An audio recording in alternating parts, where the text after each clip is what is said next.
Olá, alunos e alunas de filosofia. Vamos fechar então essa nossa aula sobre conhecimento, falando de duas esferas do conhecimento, que seria, ou de possibilidade do conhecimento e impossibilidade do conhecimento, que seria o ceticismo e o dogmatismo. O conhecimento pode ser marcado por percepções de ceticismo ou por percepções de dogmatismos, ou opções de ceticismo e opções de dogmatismo.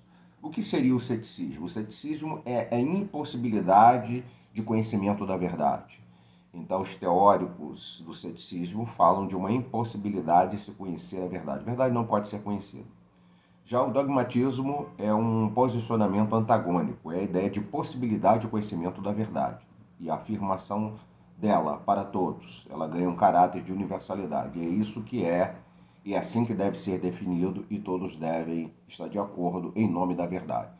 Dessa disputa do que a inteligência, do que a capacidade racional humana pode e não pode em relação ao conhecimento da realidade, tem esses dois sistemas, essas duas posturas de definição.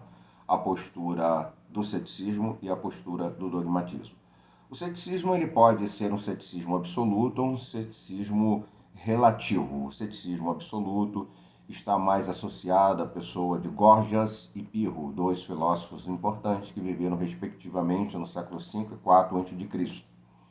A questão fundamental para eles é essa, a geral, de que há uma impossibilidade efetiva da razão conhecer a realidade e dar a ela uma definição de verdade. Eles não aceitam que isto seja factível, que isso seja possível de ser. Pirro, por exemplo, diz que há dois elementos que criam a impossibilidade do conhecimento da verdade. E ele cita esses dois elementos como os sentidos, que sempre induzem ao erro. Posso achar que vejo uma coisa que de fato não é assim como eu penso que é ao ver.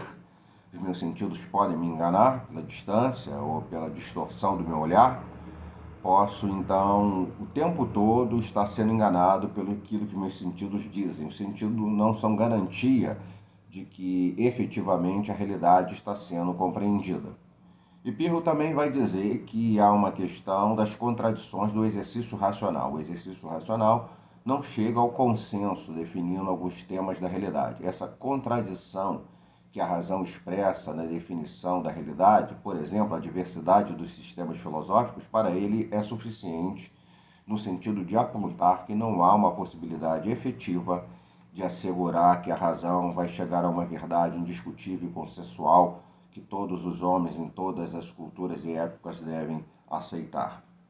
O ceticismo relativo já está associado à figura de Protágoras, também do século V a.C. E aí existem algumas palavras interessantes, palavras que aparecem nesse contexto: o subjetivismo, o relativismo, o probabilismo e o pragmatismo. O subjetivismo é a ideia de que não existe objetividade no conhecimento. Tudo o tempo todo é subjetivo.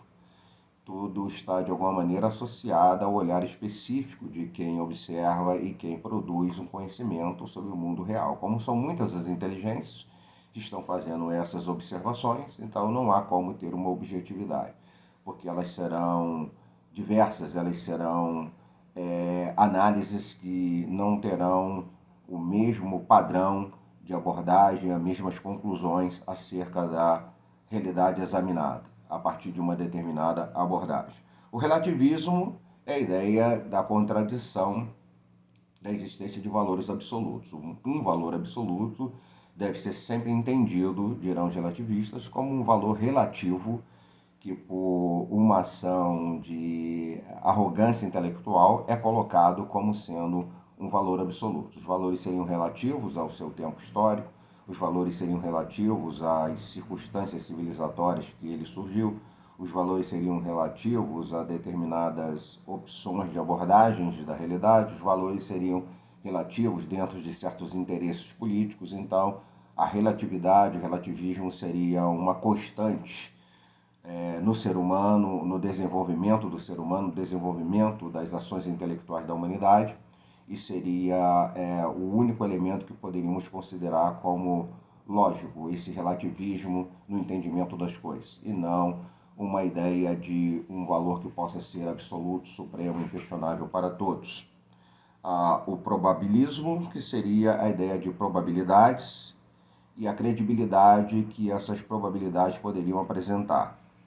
Então, esse seria também um processo através do qual se possa pensar a melhor interpretação da realidade, aquela que ganha mais credibilidade.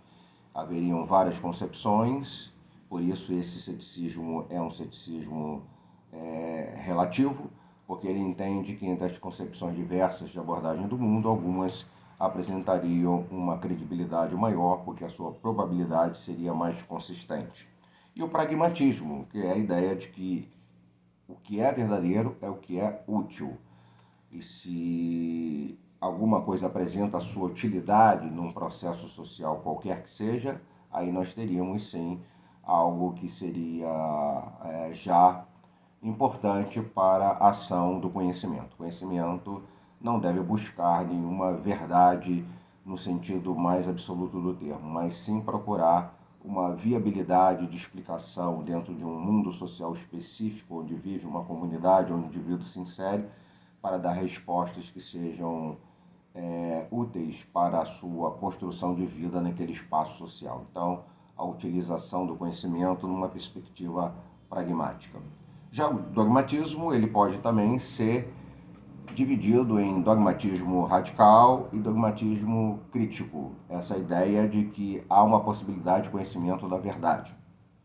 No dogmatismo radical, é possível definir verdades indiscutíveis. Então, estão ali verdades que não se discutem, não há espaço nenhum para que elas sejam questionadas e elas devem ser aceitas como uma questão que a inteligência humana apenas absorve o seu sentido e apenas adere ao que ela é, mas não levanta nenhuma possibilidade crítica em relação à sua existência, em relação à sua expressão.